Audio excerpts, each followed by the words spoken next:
Let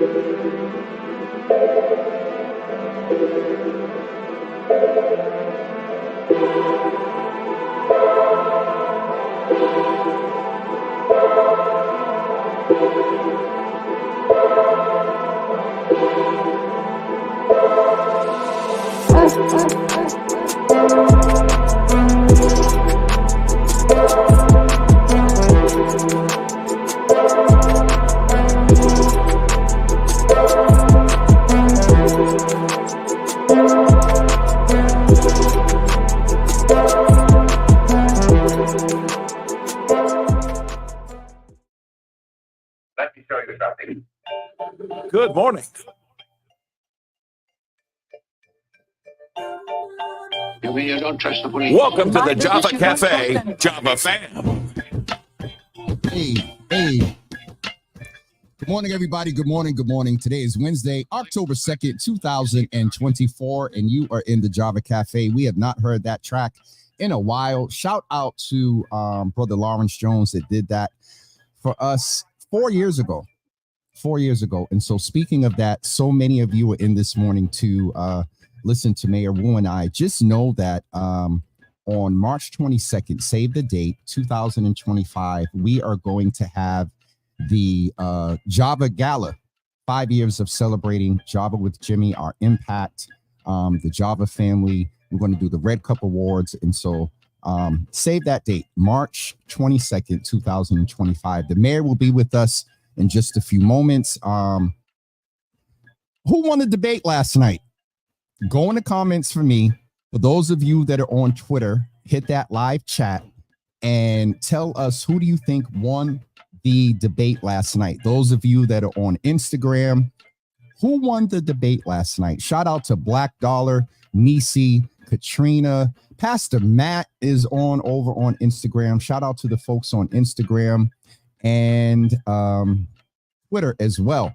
But just, in your opinion, who won the debate last night?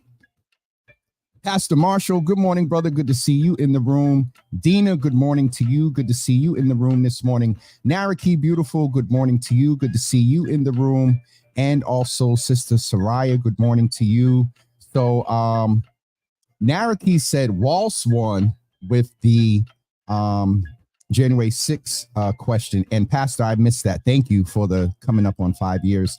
But Naraki said that Walsh won on the January 6th question. I have to admit, Vance did good. Vance was polished.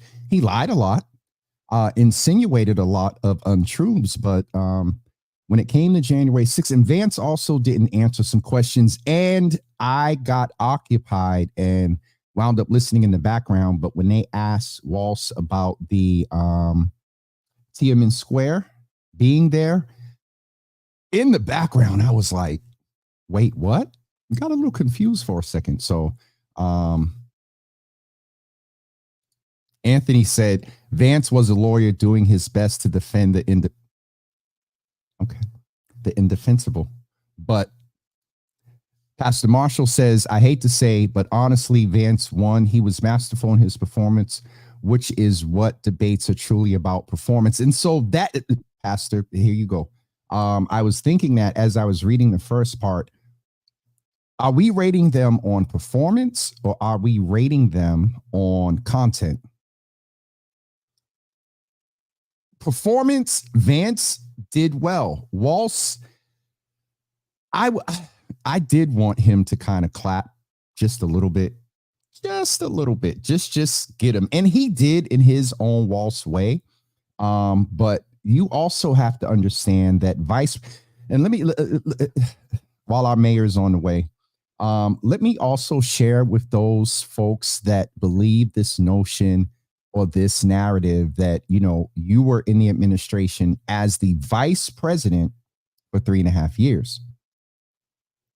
Anybody that understands the vice president's role, the number one role of being vice president is being number two. That's the number one role. With all due respect to Uncle Joe, we're finding out that he and Kamala may have some different approaches, different philosophies to certain type of policies. So she is not the commander in chief. He does not make the final decision about policy. Does she influence? Is she the last one in the room and everything? Yeah. But at the end of the day, it's Joe Biden. So Pastor Marshall also said that debate should be about content policies, but they've become performance-based, sadly. David Coleman is in the room. Good morning, brother. Good to see you in the room. I want to hear your opinion on who you think won the debate. Pastor again said, I feel Walz was over prepped. CNN commentator said that as well. He looked like a deer in headlights, trying to remember all the prep and his talking points. He should have been himself. That's why America fell in love with him. Okay. We're going to move a little bit away from the politics because our mayor is in and you know, certain positions, they have the right to be a little policy and political, but with all due respect, we're going to get ready to bring our mayor in and talk more policy. And so do me a favor. This will be the last comment from Anthony Davis Jr., who is a political just guru. Vance was a much more polished debater and better at the skill of debating, but lied, misrepresented facts, and also clearly admitted he doesn't know the role that he's vying for. Laugh out loud. Coach Walz, I also noticed we're calling him Coach more. Coach Walz was more relatable, and although not as polished, he was ready to fact check Vance and made very poignant points and questions. So substance, I give it to Walz. For substance, I give it to Walz. Performance, Vance. I think that is a perfect balance and commentary between the both of them. And so let's get ready to bring our mayor in. We will talk a little bit about not so much politics, but this is her last appearance. I'm going to go ahead and say now, and I already told the team, by calendar and on paper, the mayor is due to be with us on Wednesday, November 6th, the day after the election. And so I want to make sure that that stays in place. And so we're going to get ready to bring our mayor in. Good morning.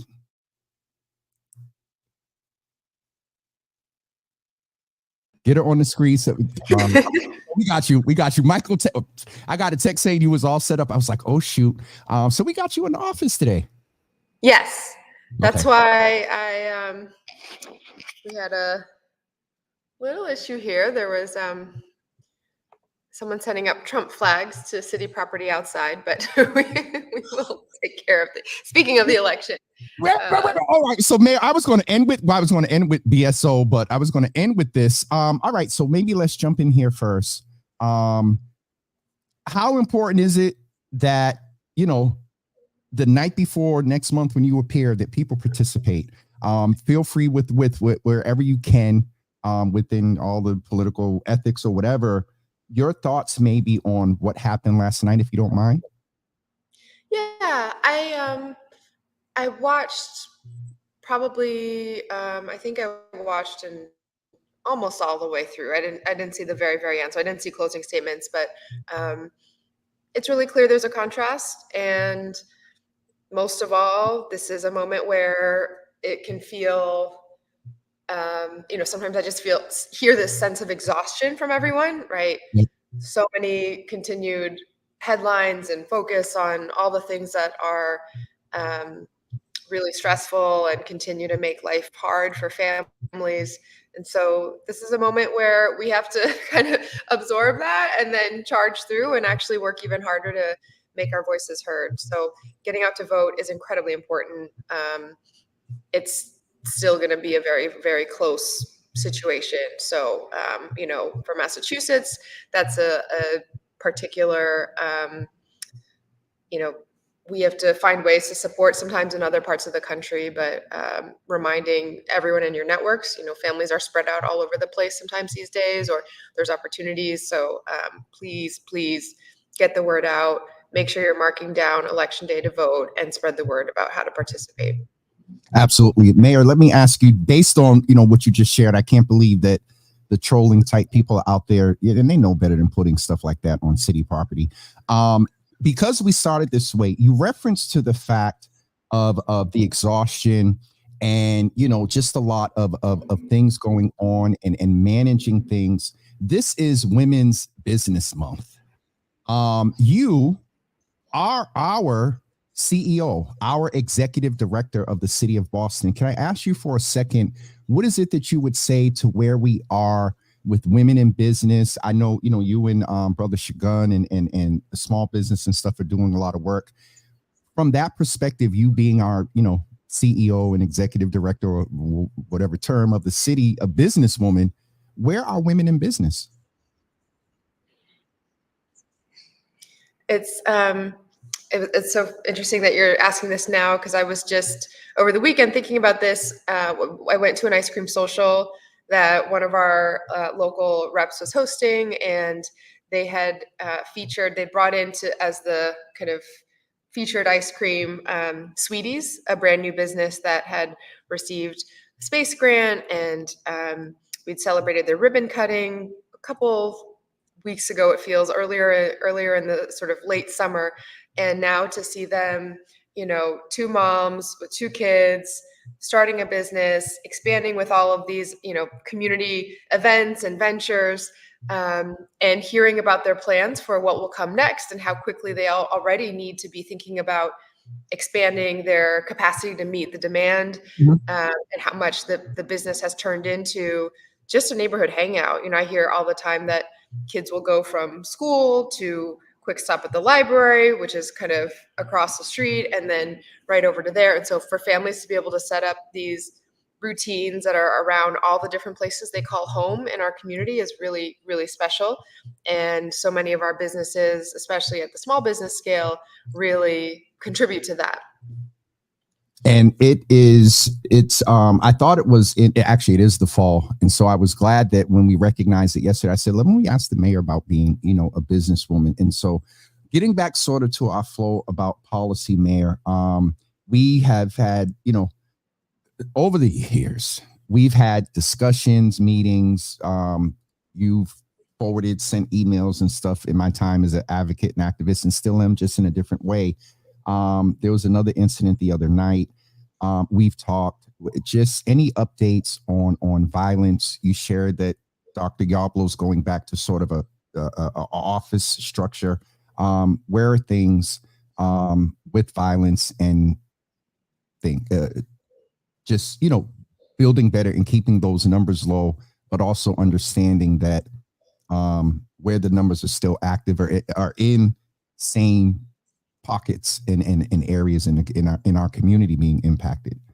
Yeah, I think that's exactly right. And, when we kind of started this push to say we're going to really think holistically, strategically, in coordination with community, and do things in a more sort of focused and coordinated way, when we had that workshop that with some of our national expert facilitators in, I think it was April 2022, right? The guy last year, yes, ma'am, go ahead, sorry.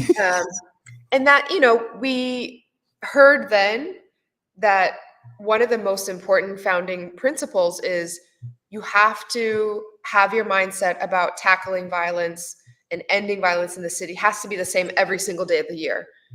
Obviously, when an incident happens, there's a response, and we lean in and provide supports and trauma supports and think about how to intervene before the next. But that same feeling of being kind of on and focused on it and putting all the resources to it, that has to be our approach, even when there hasn't been a recent incident. And so I think most of all, that's what we've been trying to shift, is that there's just a regular cadence of how groups come together within the city, within the city, state, DA's office, community members, and that we're also thinking in the immediate, but also in the big picture, long term. And that has meant building out the human capital infrastructure and making sure there's really now a team focused on this rather than just one person inside the mayor's office, and having the protocols, having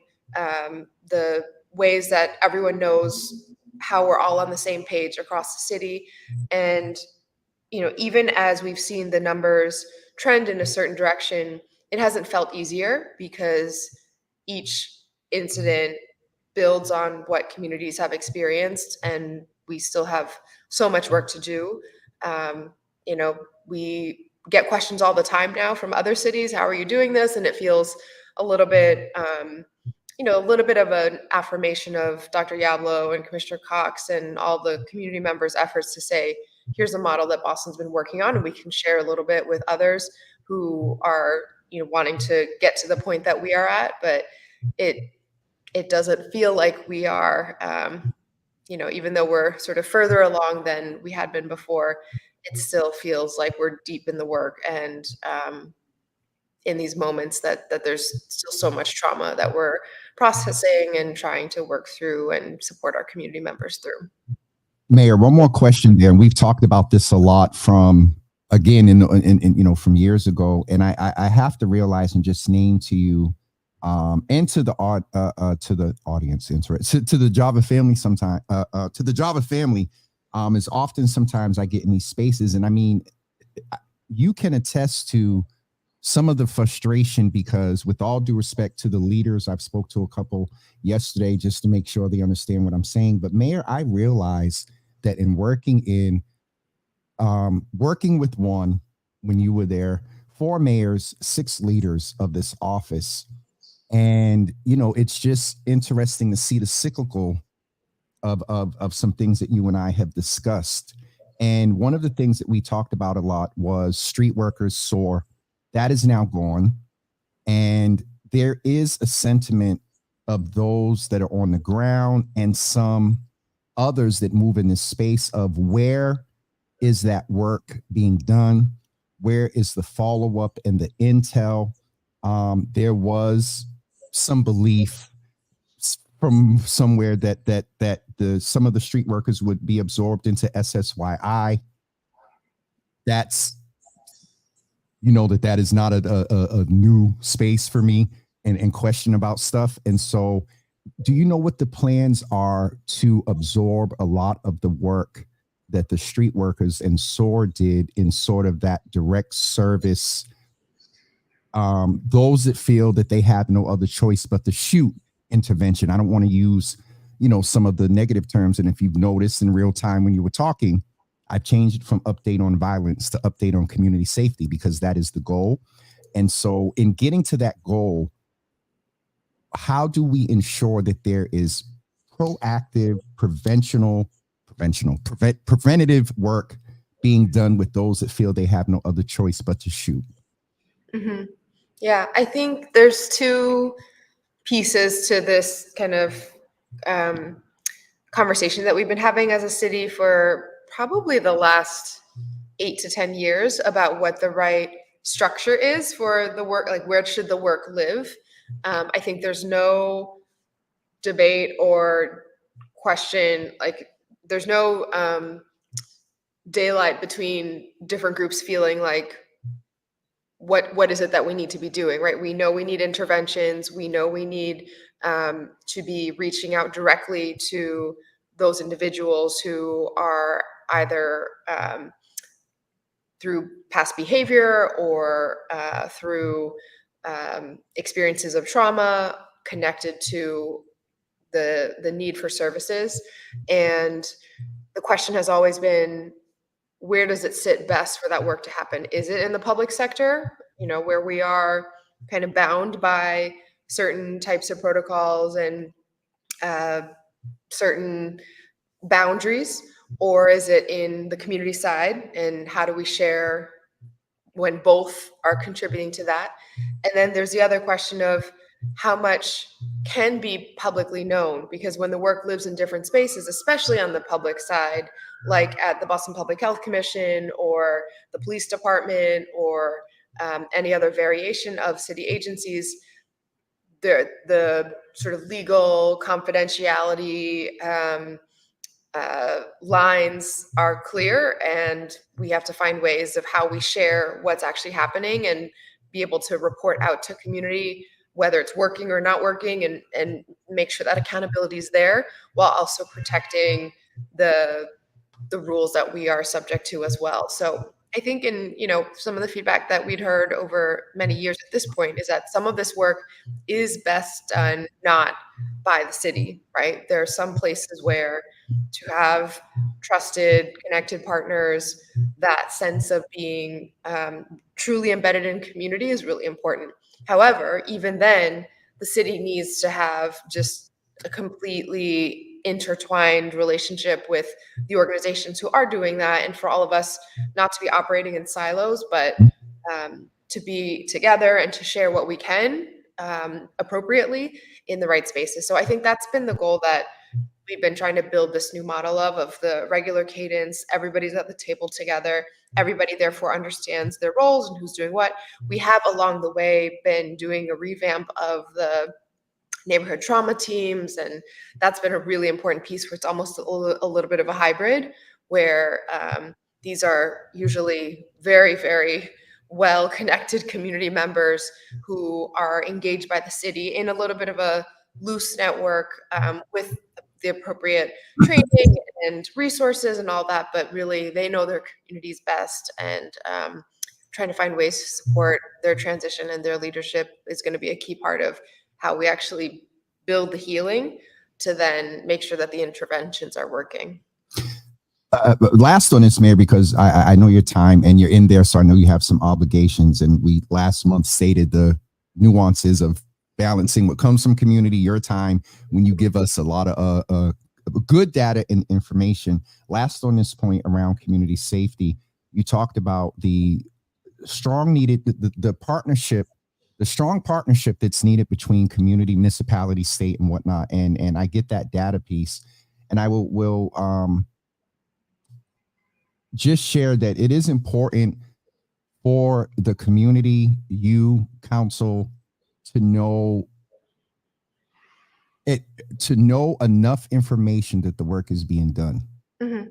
No one's and I just need to pivot and say this, because I remember a few years ago a narrative was tried to be presented that, you know, I wanted an Excel sheet with names and add. No, we want to know who at what point people get on that SSYI list. What is the successful departure? Who went and got a house and a job? Who unfortunately at demise is off the list? How many attempts are made? And Mayor, if you we'll move on. But the thing is that you, I think more than most know, you said, 8 to 10 years and the cyclical of just this, and we've talked about, so I got to name that there has been progress, but that does not mean that we don't keep asserting and also not acknowledge that with the progress, sometimes things do fall through the cracks. And so I'll to another issue now I want to give some balance to this next issue. Last time you were on, I talked about the density at Mass and Cass. The last couple of weeks, Mayor, it's not perfect, but it is not what it was a couple of weeks ago. Still sort of spread out, but that street where folks relocated to over by Sunoco, the gas station or whatever, and it's been at least 5-6 days of going, I go down to Seaport sometimes, and I go past there. What was done or what's being done that change has happened again? Yeah, our approach, I always say, again, every issue, but the way to really make progress on the hardest issues, and you can apply this to Mass and Cass, to school buses, to, to any number of things that have been in the conversation for years and years. You need focused, like a dedicated focus where there's a team or at least a person who's thinking about this all the time. It's not just the last item on someone's, bunch of people's plates. You need relentless coordination of just making sure that we are grabbing all of the resources, all of the groups that are involved, and keeping everyone on the same page, because chances are someone is doing really great work on it. A bunch of groups are probably doing that, but they're in Boston. They might not always have been even talking to each other or sort of on the exact same page. And then the third piece is a person by person approach. So with Mass and Cass, it can be such intensive work for the community member involved in this to make sure that we're meeting the needs of residents who are living with a lot, who have been failed by different systems as they've fallen through the cracks. In the past, I've shared that there's a number of sort of pretty consistent pathways that we sometimes see individuals end up at Mass and Cass or on the street after they have returned from behind the wall, and without the resources to get stabilized, after they have transitioned out of DMH, the Department of Mental Health, treatment without housing attached to it, and after they've been in some kind of recovery or detox program, and again, that short-term housing ended, and there was no bridge to something else. So it's really about person by person, and having the ability to have staffing and manage that. We really made a big push. I'll be honest, over the summer, it was hard with a lot of community events everywhere. When you have multiple big festivals on the same day as a parade, as something else, and the entire city's attention is on at least on the public safety side, for example, you need a full call up, you need every officer out, just making sure that things are safe along that large event route or whatever it is, then people can end up getting pulled away from more specialized assignments like this. And so now that things have quieted down a little bit in terms of large events, our officers are always going to be there when they're needed for an emergency, for a response, a call, and we want to try to build the capacity to have that dedicated focus at Mass and Cass and in other neighborhoods that need that. But it has been a little bit easier now that the summer events have quieted down. So there's been some fencing that's been put up in different places just to make clear where the flow of sort of foot traffic should and shouldn't be, as well as a ramped up approach to support public health with public safety now more available and accessible.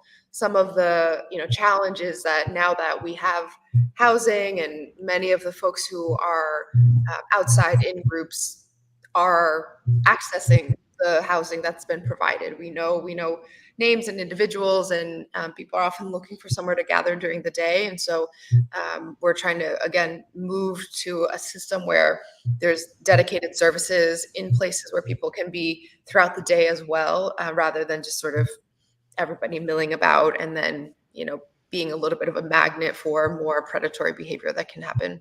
Yeah, one of the times I did drive by there, excuse what I was going to use the vernacular I know from growing up as a young person. I was going to say, I saw what they say, a play being done. I saw someone being served.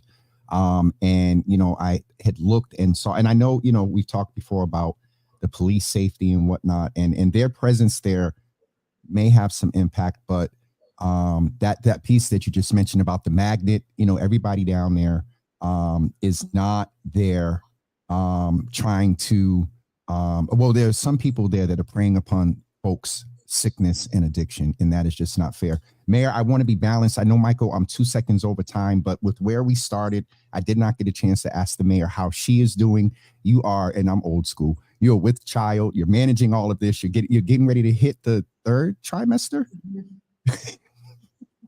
So and I know what that's like. I've been there 2 times before. So I'm enjoying these last couple of weeks of the second trimester. All right. I have to do 3 things at once. What I'm going to do in the background is last time you were here, you talked about going to the BSO. I always want to end on a good note, just because we're human and we don't talk about this stuff and then it just dissipates because we go off a screen.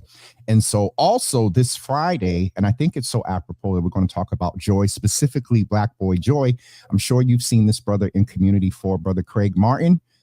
He is the curator of Black Boy Joy Summit that's taking place this Saturday. Myself, as you know, Thaddeus Miles and a few others, Abdullah from Brian's office and whatnot, is going to be there. We want to thank all of the sponsors, but because I'm a part of it, and we want to thank Frank Farrell and the Black Male Advancement Office Mayor. They supporting us in the form of the food for the event, and so we thank the city for that. And so, Craig, please say hello to the mayor. Mayor, say something. In the background, y'all, I'm just going to go ahead and put this video up of the mayor doing something a little bit different besides policy. So I'll try to adjust the volume. Hold on. Craig, you just came after it.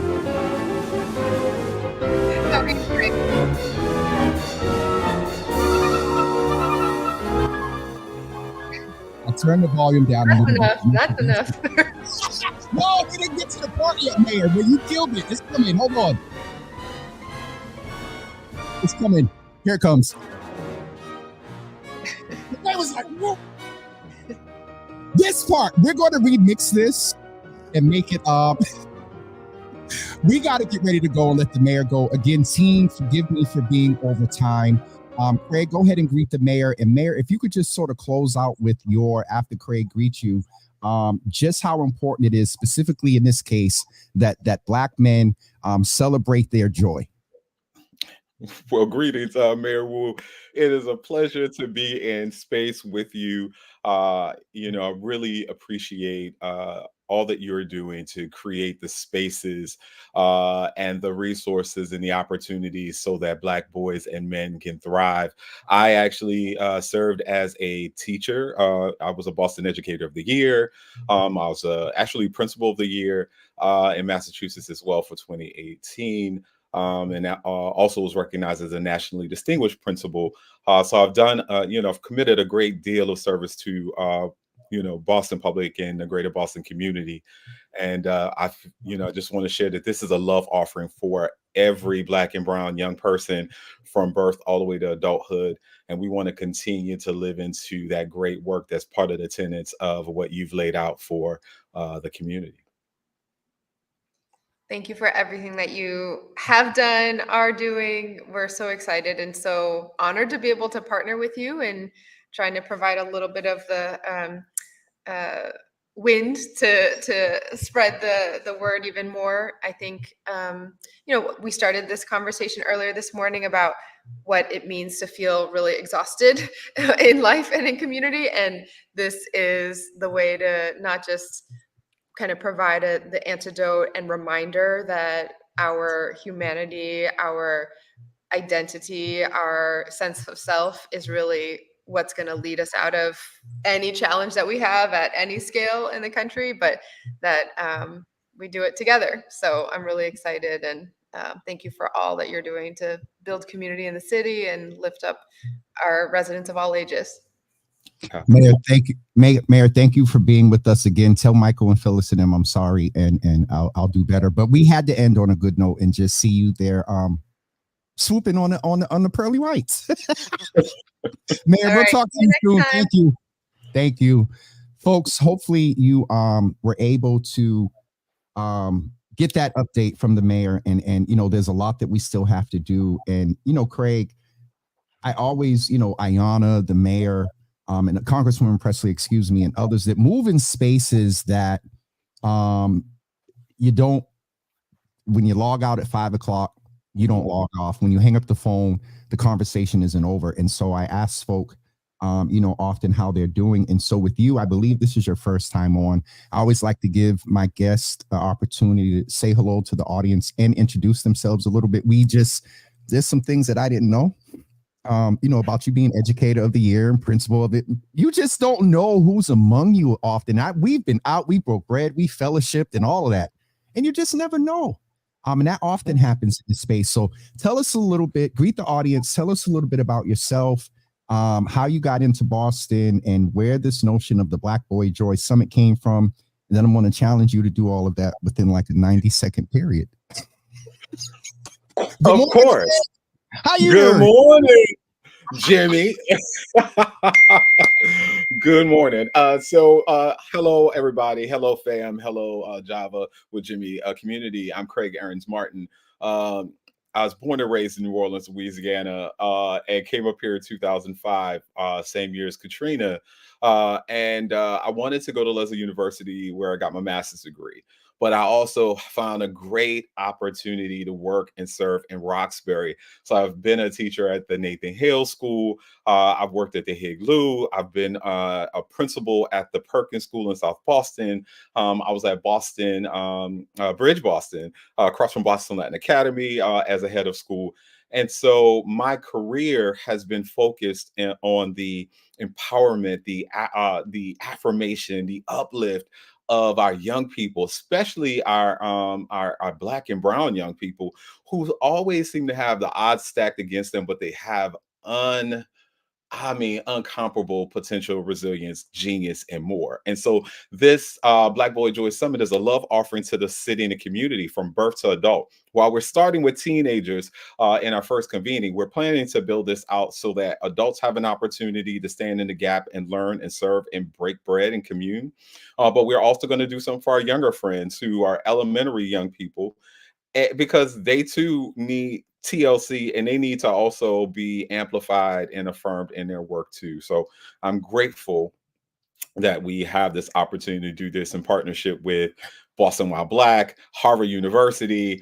We have Savvis Learning. We also have New Commonwealth Fund, Estella, thank you, Urban College of Boston, Equality Fund of the Boston Foundation, Mass Department of Public Health, and you've already named the City of Boston's Black Male Advancement. So many of them, and Aaron's group, I didn't want to forget the Aaron's group as well, that all have been incredible partners in this work.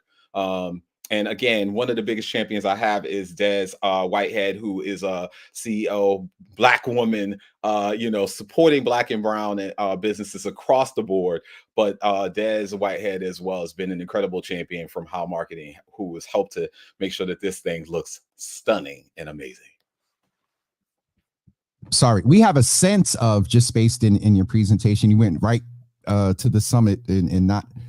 You did well. You did well in the 90 seconds, sir. We know that you are married to a preacher, and sometimes, hi, Marty. So anyway, it is so important that we focus on our Black joy, and we focus on that. The mayor talked about the violence, promoting more community safety in a manner that is. Hold on.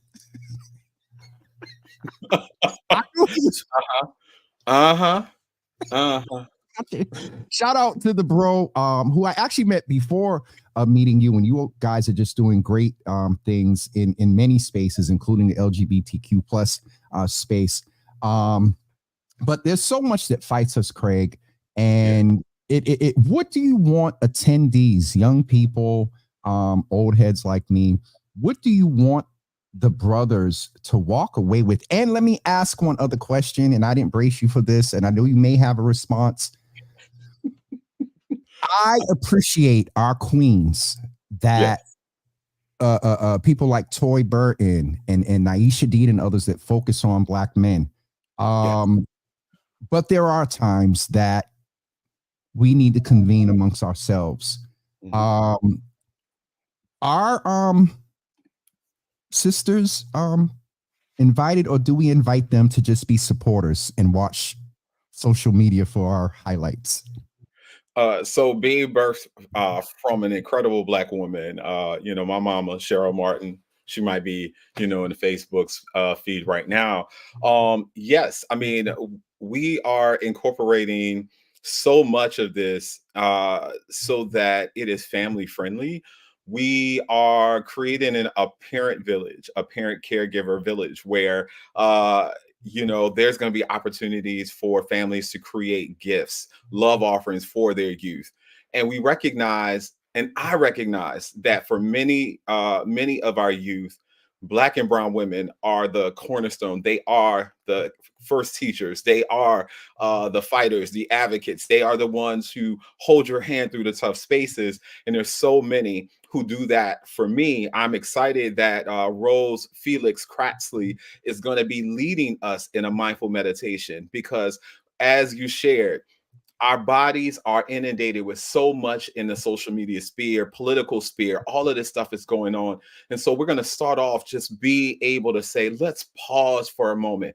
Let's get centered. Let's connect to our ancestors. Let's connect to the folks in the room and in the space, and know that we're doing something that will have legacy. Like it will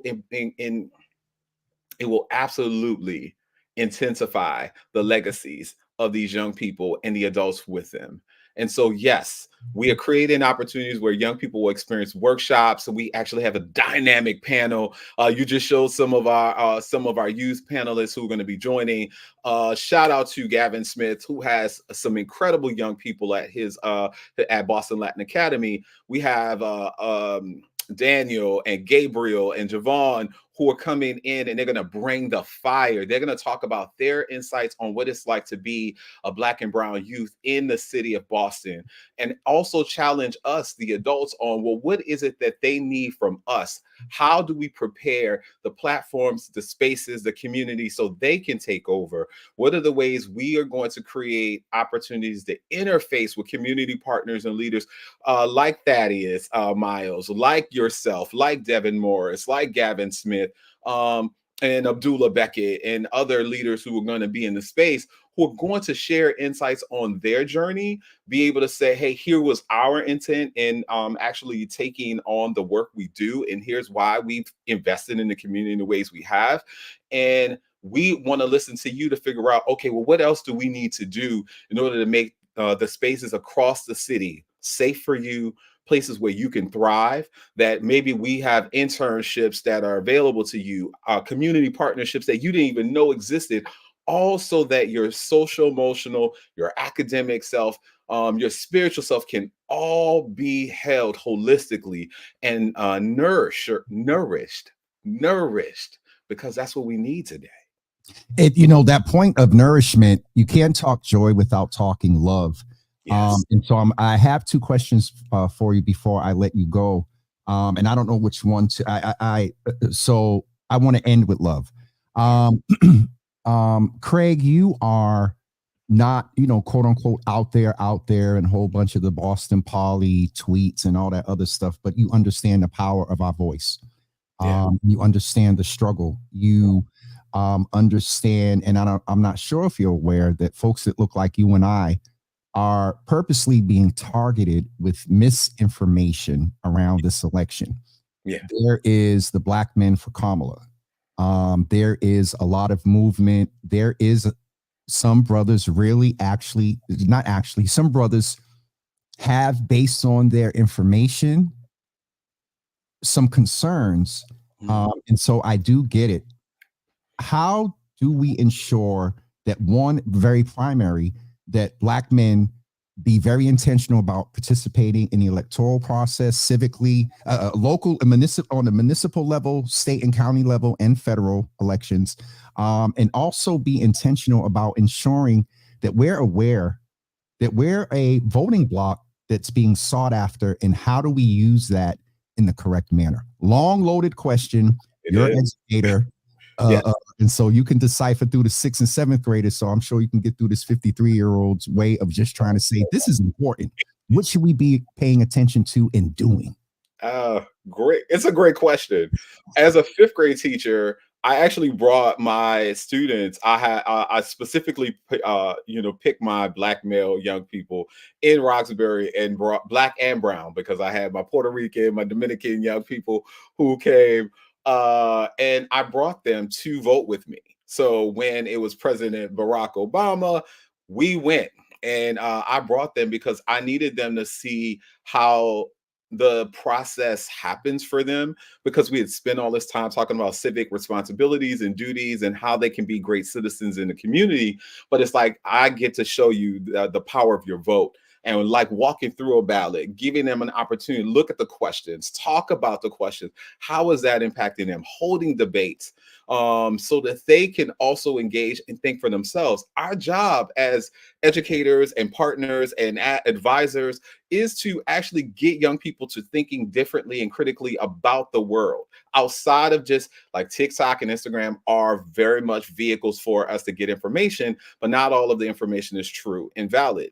And for Black men, Black and brown men across our, not just our city, but our nation, are dealing with the fact that constantly we've been dehumanized across sectors, and we've not always been seen as needed and necessary. There's a lot of myths about how we show up. And so what I would say is, we care deeply about our ourselves, we care about our family, we care about the economic standing. We want to make sure we can be breadwinners in our community. We want to be able to have businesses that are thriving. And we know that we also want to stand with those we care about deeply. Many of them, Black and brown women, our grandmothers, our aunts, our girlfriend, our, situationship, right? We want our kids. We want to make sure that we do our due diligence to understand the issues, understand who's the messenger, understand how these policies will impact us in police enforcement in regards to some of the laws and policies around child support, because we have so many men who that's not even a conversation, but so many of them are dealing with that, right? And we could have the internal conversations about the wide spectrum of what masculinity and manhood is and how that's defined today. So many of us are told to man up, but then you want us to be nurturing and build relationships with kids and our partners and significant others, but we can't do that if we're not emotionally connected and intelligent and available. So all of that's in the sphere. And so what I would say to directly answer your question about what should Black and brown men today be thinking about and how should we be positioned, we should get clear on the issues. We should read for ourselves all of the laws, the statutes, the policies, and things like get clear about that, get clear where we stand and make sure that it's in our best interest. And that comes with the city council, that comes with our AG's office, that comes with our governor's office, that comes with our national, ballot. Like all of those things matter, including the economic policies that are questions that are actually on the ballot this year in the city of Boston and across the Commonwealth. Get clear about what it says and how will that impact your life and make the decisions that are in the best interest of you and the community you love and serve.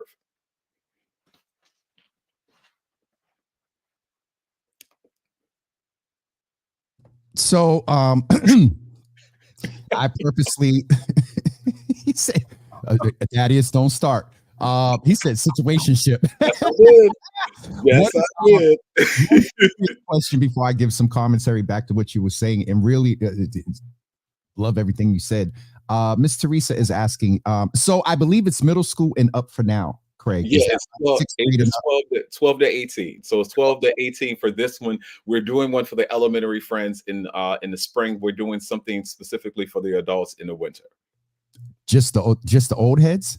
Yeah, so we have adults who are like, what about us? So I used to do what was called the Brown Boys of Boston Ed Camp, and I brought the adults around so that we could do masterminds, consultancy, resource share, networking, breaking bread.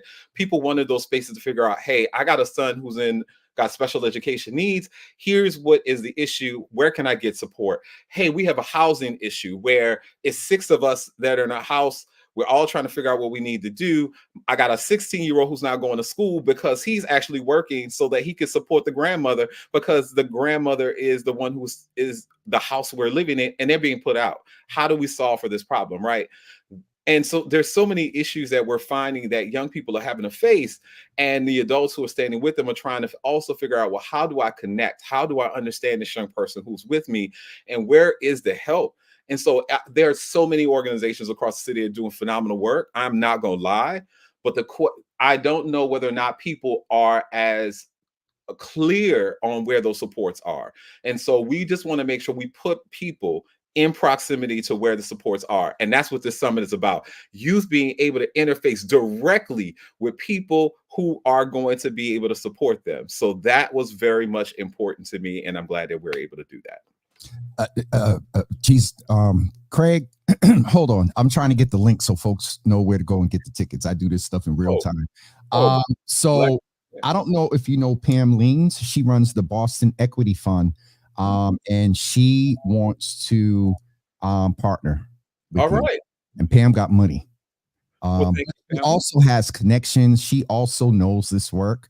And she adjoins herself with people that are impactful in doing the work. And often she has resources to, and not just money, but connections and stuff to make things happen. And so I could see you two working definitely, working together on that elementary piece in the spring. I don't know if you're connected with Corey McCarthy. Yes. Yeah. So So yeah, Pamela, we definitely touched base. So I'm excited to reconnect. And Corey McCarthy, yes, doing some. I mean, the chief of student supports, right? hold on, I'm sorry.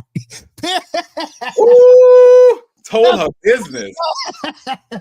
She getting DMs right now. That's your Oh, y'all better not do that. Pam, Pam works and ensures that there is equity in education. I did fix it up toward the end, and I said I covered the network and connections and whatnot. I love you, Pam. Lord Jesus, that's going to be 2 lunches. yes. And she just won a YW like women Yes, of yep. achievement, right? She Yeah. just opened up a business. She's actually this month going to be featured as one of our women-owned businesses, and so she's going to be with us as well. Thaddeus said, Thaddeus knows because Thaddeus, Thaddeus used to be the. I'm about to get in trouble. Lord Jesus. All right, look at Omari.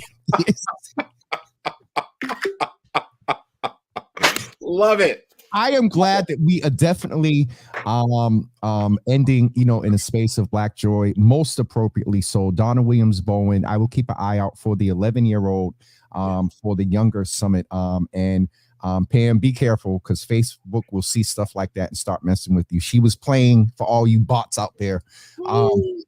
So Craig, with our joy, and with, you and I, have had experience in life where often, our sexuality may be an issue. I've recently shared, on a show that the intersection of me being a Black man, let me prioritize it. A man that loves God, a Black man that loves God, a Black man that loves God that is gay, a Black man that loves God that is gay that grew up in the hood. Yes. There's a lot there. Absolutely. That is probably a very prominent thing that separates us just as Black men. Yes, sir.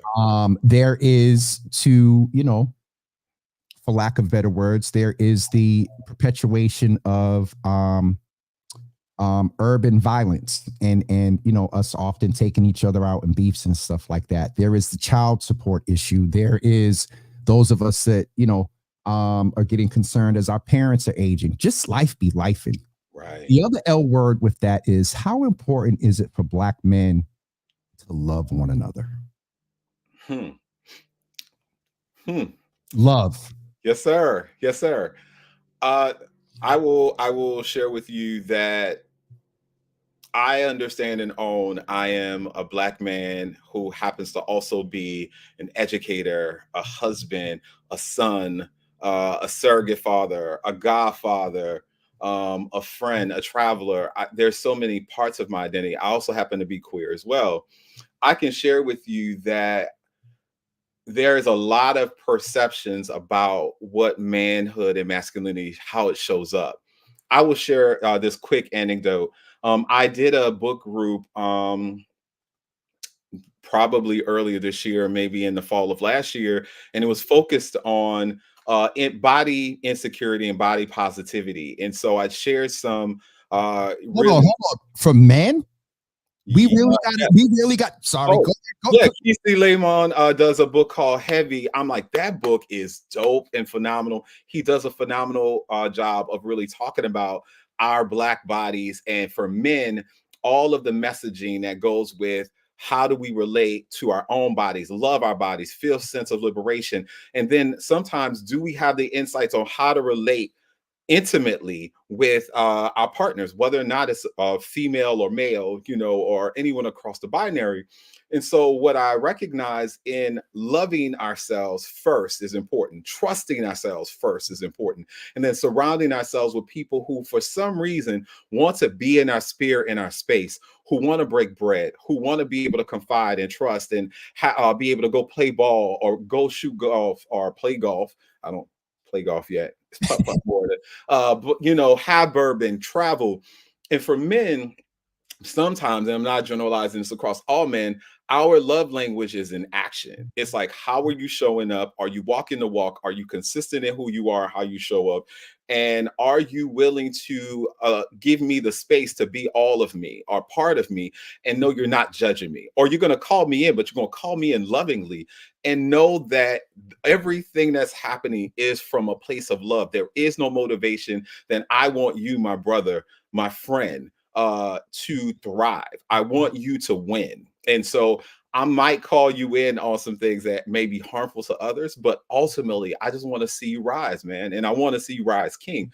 So I think that if we're talking about ways Black men love, I think it's about our friendships. I think it's about how we network and partner, how we help each other to add just one more additional layer to the genius that we carry. So if we have businesses or we're in organizations where we're serving or we are doing community service and we're about impact, then I think that's where our power lies. And that's why we find ourselves connected. So kudos to like Emerson Foster and Paul Francisco, who do the Black Men's Dinner Group, Martin Henson, who does Be Men Foundation, to give men a space and time to talk about what it means to be a Black man in today's society. Justice Williams, who talks about beyond masculinity, and knowing that there's so many spaces for men across the city, across gender, orientations and sexuality and shades of masculinity, have the space and time to actually convene, break bread, consult, and continue to collaborate and build. That's how you and I connect and have built relationship, breaking bread, being in spaces. And, I love you so much for the things that I'm not even in the room for, because when people speak of how you have shown up for them, how right. Craig, we've reached our time. I'm going to, I'm glad we did. I said what I said. I love you anyway. Now, regardless whether or not you're trying to quiet my peace. Mm-hmm.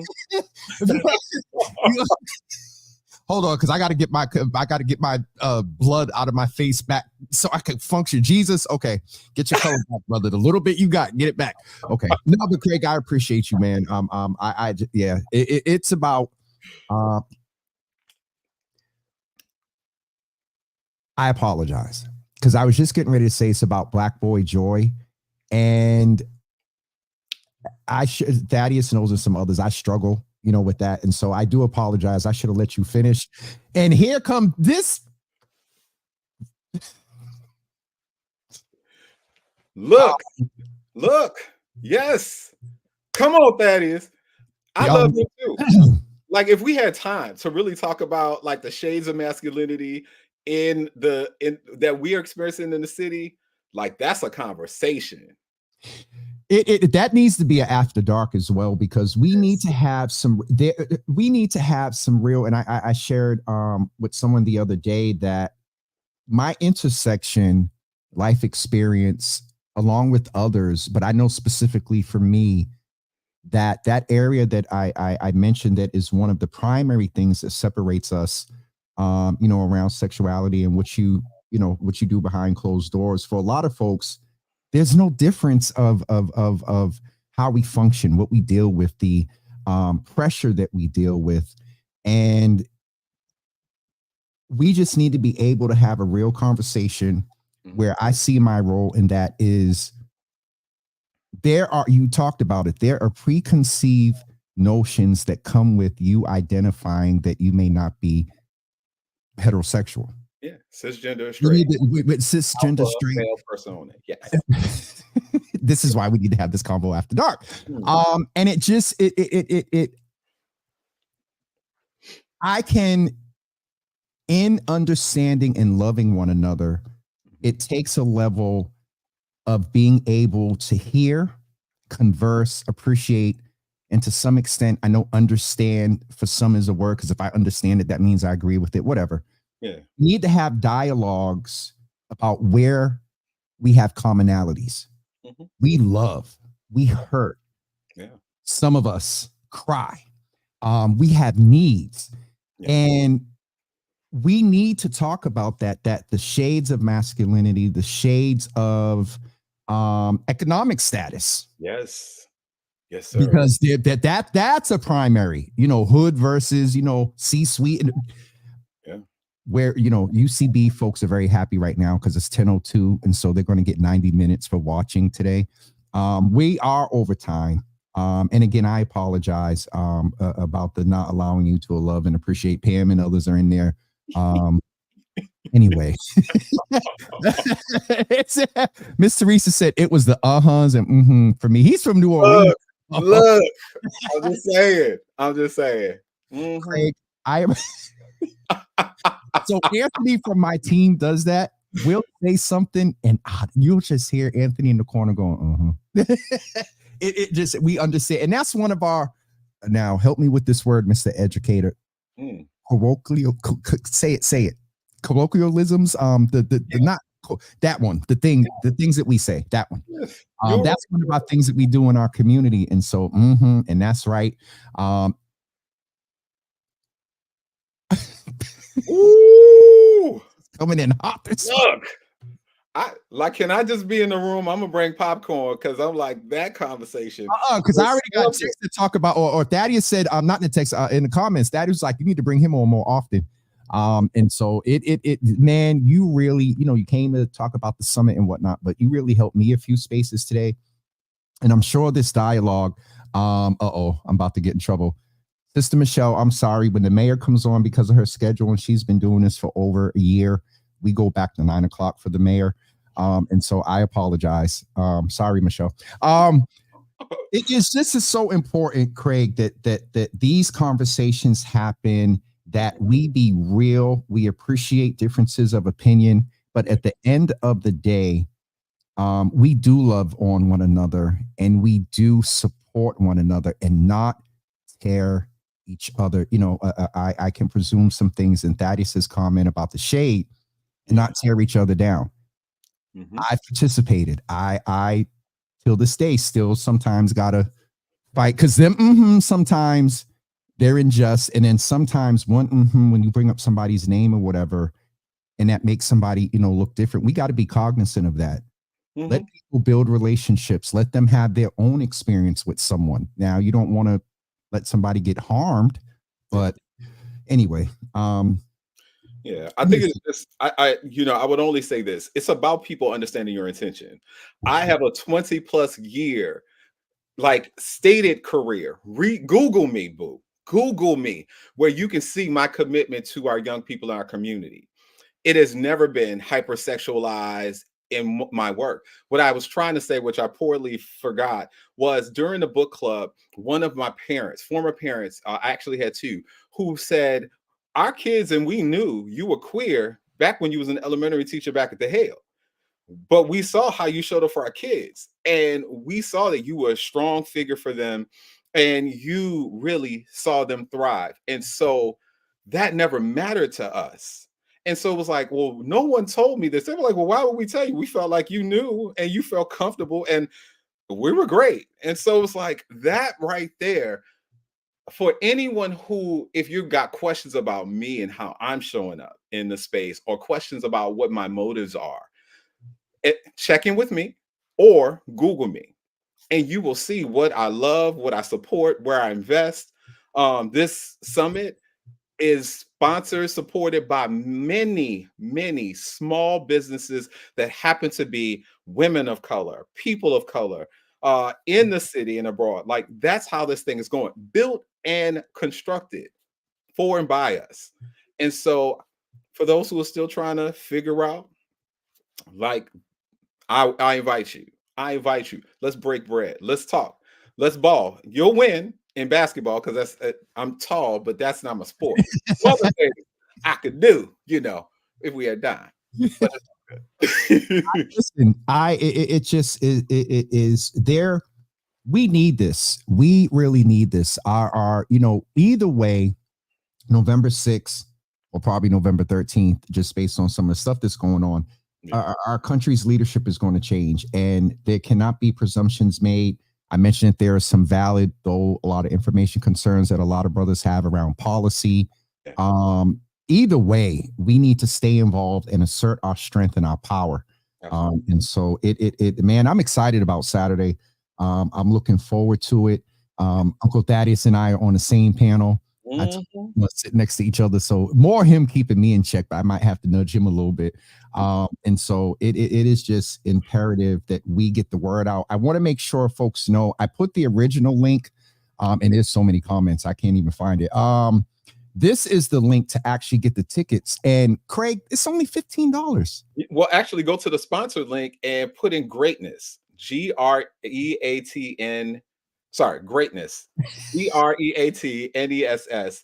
Put that in the promo code. So don't go to the one at the top in the upper right. Don't go to the one upper left. Go to the sponsored one and put in that promo code, and it's gonna bring it down to like $1.50. And we refund it. So if you come to the event, you actually did get that money back. So we're only trying to make sure people come, because we've got a lot of food that we have ordered and a lot of people that we're planning for, and we just want to make sure folks show up. So go scroll right back up to the top for me, and right there, right below the brother with the eyeglasses. Don't go there, go down to the next one, click that one. So sponsored admission, so click buy tickets, and that will allow you to put the promo ticket. Okay, hold on, because that I got switch screens. Hold on. You got me doing a different type of production this morning. Hold on. Share screen, and then this one is for the tickets. Crap. Check out with CCM. Yeah. All right. So you go there. So on the page originally, you go and you don't click the first buy tickets link. You click the second one under sponsored admission. Yes. It'll take you to this page here. Yes. And you go down and right there under the subtotal. Hold on. Okay. Add discount code. We're doing this in real time. And you just type, is it case specific or no? I think, yeah, all caps. All caps. All right. So it is all caps. Greatness. And that's how you get your ticket. All right. So $15 is not a lot of money to click up. Hold on. So they can see that. You want them to see it go to zero. Hold on. Yeah, Let me go. It's not going to go to zero. It's going to $1.50. And that's just the count. Okay. That's just the fee to get it. So $1.50. That's a good discount, y'all. So please plan on coming if you know the brothers that you do know that can take advantage of everything that is going on Saturday. Please have them in the room. Folks, you're planning to be there at what time, Craig? We are doing registration at 8:30. So we have a grab and go breakfast and registration at 8:30. The event starts at 9:15 a.m. All right. So that means I'm going to be down there at about 8 o'clock. Also, or you get there when you get there. But you asked the question, our participants, you're on the panel that starts at 10 a.m. You're on the panel at 10 a.m. I'm just differentiating that grown folks got grown things. So Jimmy, I look forward to seeing you at 10 a.m. If you happen to be there earlier, that's great. I'm just saying. I got to say, at least 20% of folks enjoying you today is your candor with me. Look. Here they go. It could be a thing. I'm just saying. Oh my goodness. This was really powerful this morning. Thank you, Tashad. I know I got to go and let folks know what happened, because folks are coming in at 10 and they're like, in trouble. Yeah, what happened at 10 o'clock? You started at 9. So let me go explain that. But folks, the links are all in the comments. One for the general information about the summit, and also the link to buy tickets. If you click the link to buy tickets, you want to scroll down to the second link that says buy tickets under the young man to the right with the glasses with the red and brown hair. Go to that page, click the discount code under the total, and type in all caps greatness. And that will give you hold on. I think I got it. Hold on. Yes. This code right here. Put that in there, and you get the only thing that you're paying is a fee of $1.50. So get it, Craig. And so, Craig, let me go make my case to folks that are just coming in at 10 about what's going on here. I'll see you on Saturday. Yes, sir. Love you much. Thank you. Love you too, man. I hope you all enjoyed both the mayor and Craig. I know y'all enjoyed Craig. I said at least 20% is because he was, in the nice and love, doing a little clap back with me. But Blackboyjoysummit.com is where you can go to get the information. You can also sign up for free. Click the second, when you go to buy tickets, go down, click the second spot to buy tickets, the sponsored admission, put the code greatness, and you will get in for free. Only pay $1.50 for the fee. And that's for the people that are processing the tickets. That ain't Craig and them. All right. That's it for me today. It is 10:12 a.m. We are certainly way over time. Shout out. Y'all over on Twitter, y'all are quiet. 93 of y'all, and no one's saying anything. Hit that live chat thing and say hello. Anyway, we are here back tomorrow at 10 a.m. 10 a.m. We went, so there's people coming in right now at 10 about what's going on. Thaddeus, thank you. Asia, not necessarily late. We started at 9 this morning because we had the mayor on, and she's kind of locked into that 9 o'clock hour since we've been doing it for over a year. Rochelle, good morning. Good to see you in the room. I think I got a text from you this morning. I'll get back in touch. Miss Teresa, thank you. Thank you, Naraki, as well. This is what we endeavor to do, to have these conversations, keep us informed, engage, and build community, continually build community. I'm tired, so that's a good indicator. That brother Craig, he got some fire. And come out and be around that fire with so many of us on Saturday. I'm going early because I just know that room, there's probably going to be some tears that day. There's probably going to be a couple of brothers may have to be pulled aside for 2 minutes and say, hey, y'all need to love on one another. This is going to be good on Saturday. And we get to eat food from Estella. And there's a little after party as well at Estella. So shout out to my brother Georgie doing things. That's my brother. I love that dude. He's aggravating his crap. But shout out to brother Georgie, the owner of Estella's and also Serve Pro. Miss Teresa said, y'all ain't slick.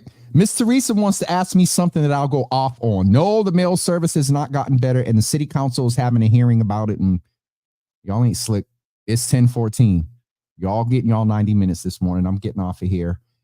Tonight, some of you, Miss Teresa, Mama Java, Angel, Tamisha, Nakia, Daniel, Leah, some of y'all are going to see Karen White tonight. While y'all are over there, I will be at Grace by Nia hosting Beyond Berkeley, Let It Flow. So we'll be down the street from each other this evening, but I will be at Grace by Nia. We are there every first Wednesday at 7 p.m. for the Beyond Berkeley Let It Flow. I'll be a little bit late tonight because every other first Wednesday, tonight is one. So these are even months. Every first Wednesday, even months, there is the Black Men and Boys Commission meeting. You can go to the City of Boston's page, search Black Male Advancement Office, and get information and log in about tonight's meeting. It is a in-person meeting at Vine Street Community Center. What did Thaddeus say? You can, I forgot what I said. Or if Thaddeus just threw me off. You can, I know why Thaddeus said whatever. Because some of the people going to see Karen White. Thaddeus was trying to, well, never mind. Let me behave. Where was I? I got distracted. Grace by Nia, Let It Flow. The Black Men and Boys Commission meeting. Go to the BMA, go to the City of Boston's website, search for the Black Male Advancement Office, and get the link to join tonight. There's some things we need to talk about this evening, and we're going to talk about them. So that's it for me. We'll see everyone tomorrow. Oh, God. Is Miss Teresa is going to roll up on Karen White with the box of Java with Jimmy stuff. Miss Teresa, you're supposed to be resting. And if you got anything left over, throw a Black Joy something up in there too for Uncle Thaddeus. So Karen White can take Uncle Thaddeus with her everywhere she goes. Y'all have a wonderful day. And we'll see you guys tomorrow morning at 10 a.m. or if you're coming by Grace by Nia tonight at 7 p.m. Some of you, Michelle, I thought I saw Michelle D. Smith said that Michelle's going too. Hold on. Michelle, are you going to the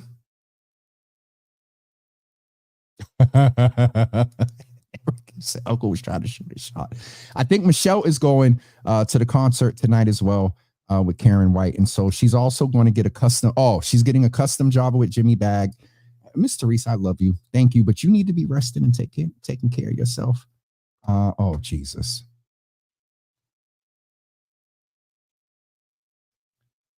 Miss Teresa sent me an inbox of the video.